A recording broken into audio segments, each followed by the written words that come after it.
Télévision gabonaise. Nous allons vous livrer les informations dans cette heure qui suit maintenant, avec déjà le président de la République qui se trouve toujours dans son périple européen. Il se trouve en ce moment à Londres. D'un moment à l'autre, nous allons donc vous diffuser le film non seulement de l'arrivée du chef de l'État à Londres, mais également toute l'activité qui s'ensuit. Vous le savez également que le chef de l'État, depuis le début de la semaine, prend part à de nombreuses conférences, notamment celle de Genève en Suisse, qui a été consacrée aux nouvelles technologies de l'information et de la communication. Et puis la 36e session, donc la conférence de l'UNESCO, consacrée, elle, par contre, à la science et à l'éducation. Tout à l'heure, Lazo Arbourneur, nous attendons donc par satellite les éléments consacrés à la visite, ou plutôt au séjour du chef de l'État en Angleterre. Tout de même, dans nos pays, le Premier ministre chef du gouvernement, Paul Biya a donc regagné Libreville. Il était en Arabie Saoudite, là-bas, où il a représenté le chef de l'État Ali Bongo Ondimba à la cérémonie de présentation de condoléances au roi Abdallah Ben Abdelaziz suite au décès de son frère, le sultan bin Abdelaziz, ministre de la Défense et de l'Aviation. Le reportage est de la presse de la primature. Base militaire de Riyad ce mercredi 26 octobre 2011, il est exactement 14h35 heure locale. Le Premier ministre chef du gouvernement Paul Biya représentant le chef de l'État Ali Bongo Ondimba à la cérémonie de présentation des condoléances au roi d'Arabie Saoudite suite au décès de son frère, le sultan bin Abdelaziz Al Saoud, est accueilli par le maire de Riyad et le chargé d'affaires de l'ambassade du Gabon en Arabie Saoudite.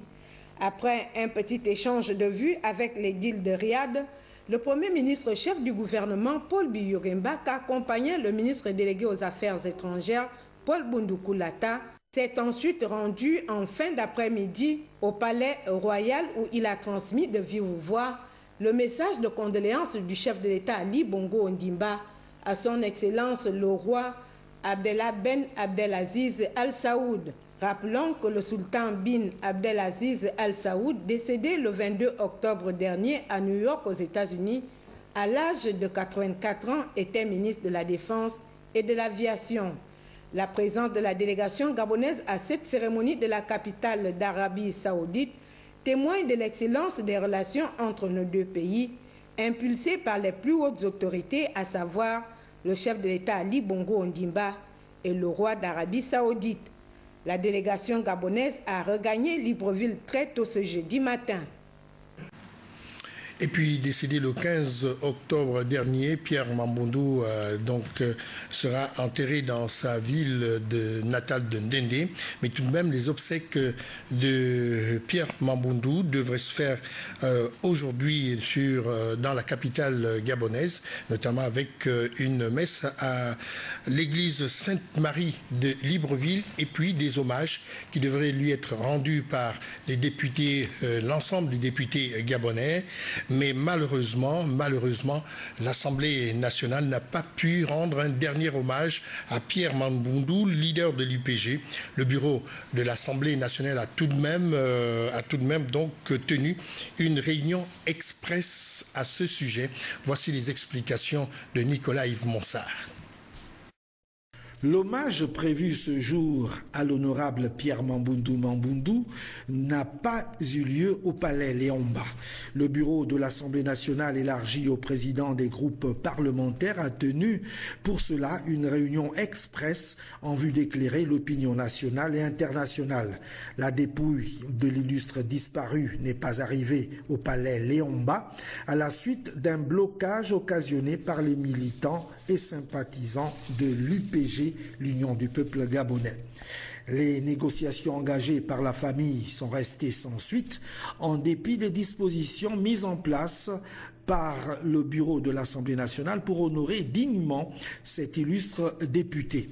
Les membres du bureau n'ont pu accéder à la demande de la famille qui a suggéré que la remise de l'écharpe et des distinctions honorifiques se fasse au domicile du défunt député. Toute cérémonie de ce genre revêtant un caractère officiel et républicain. Voilà, nous recevons à ce sujet, donc nous recevons le secrétaire général de l'Assemblée nationale. Il s'agit de Raymond Okinda qui vient nous livrer ici une déclaration justement à ce sujet. Bonsoir monsieur le secrétaire général. Alors l'Assemblée nationale n'a pas pu rendre les derniers hommages donc à Pierre Mamboundou qui était lui député également à l'Assemblée nationale. Donc aujourd'hui vous avez eu justement une réunion express à ce sujet. Alors quelle est la déclaration que vous nous livrez à ce moment? Merci, monsieur le journaliste. Déclaration de l'Assemblée nationale. Suite au décès du député Pierre Mamboundou Mamboundou, le programme établi par la famille et approuvé par l'Assemblée nationale prévoyait que la cérémonie officielle d'hommage et de recueillement se tienne ce jeudi 27 octobre 2011 de 11h30 à 13h30 dans l'hémicycle du palais Léomba. Toutes les dispositions ont été prises par le bureau de l'institution en vue du bon déroulement de cet événement. Comme toute attente, la cérémonie n'a pu avoir lieu, la dépouille n'étant arrivée à l'Assemblée nationale comme prévu. Pour seule explication, la famille a allégué que les militants empêchaient l'acheminement du corps vers le palais Léomba. Aussi, la famille a-t-elle demandé aux députés un délai d'attente pour négocier avec les militants. Ces négociations n'ayant pas abouti, la famille a proposé, dans un premier temps, le renvoi de la cérémonie au lendemain, dans l'espoir de convaincre les militants quant à la nécessité de respecter le rituel de l'Assemblée avant le départ de la dépouille sur Mouila. Proposition acceptée par le président de l'Assemblée nationale et l'ensemble des députés.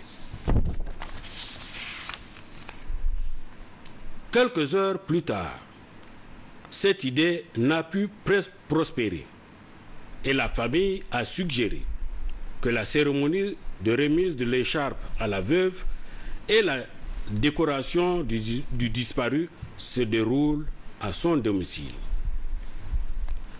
Réuni à nouveau, de manière expresse, le bureau de l'Assemblée nationale, élargi au président des groupes parlementaires, a examiné la suggestion et dégagé le constat suivant.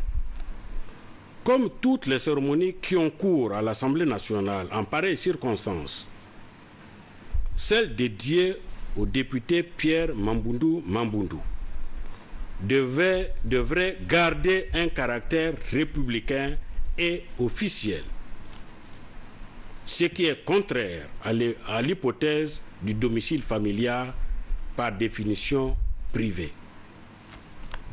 Toutefois, l'Assemblée nationale n'a manqué de consentir tous les efforts nécessaires à la prise en charge des obsèques, depuis les opérations de pompe funèbre jusqu'au rapatriement de la dépouille en Ndendé, lieu d'inhumation.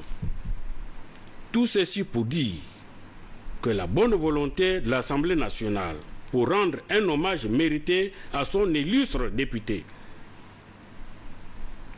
défunt s'est heurté à un ensemble de décisions et impondérables qui ne dépendent pas d'elle. Enfin, l'Assemblée nationale tient à présenter ses excuses à toutes les personnalités et aux compatriotes qui ont effectué le déplacement du palais Léomba pour les désagréments subis. Je vous remercie. Merci, monsieur le secrétaire général de l'Assemblée nationale. Je rappelle que vous êtes Raymond Okinda et vous venez donc nous livrer cette déclaration inhérente, bien entendu, à l'hommage qui devait être rendu à monsieur Pierre Mamboundou, leader de l'UPG, mais qui malheureusement n'a pas eu lieu. Et vous restez avec nous puisque finalement le président de l'Assemblée nationale convoque les honorables députés que la Commission des affaires sociales, des affaires culturelles et de la communication procédera à l'examen et à l'adoption du rapport de la commission ad hoc chargée d'examiner le projet de loi portant orientation générale de l'éducation, de la formation et de la recherche ce vendredi 28 octobre 2011 à 10h, et cela dans la salle Georges Damasaleka du premier étage du palais Léon-Bas. Et le président de cette institution invite, ou plutôt demande instamment à l'ensemble des députés membres de la dite commission d'être là, présents pour les travaux.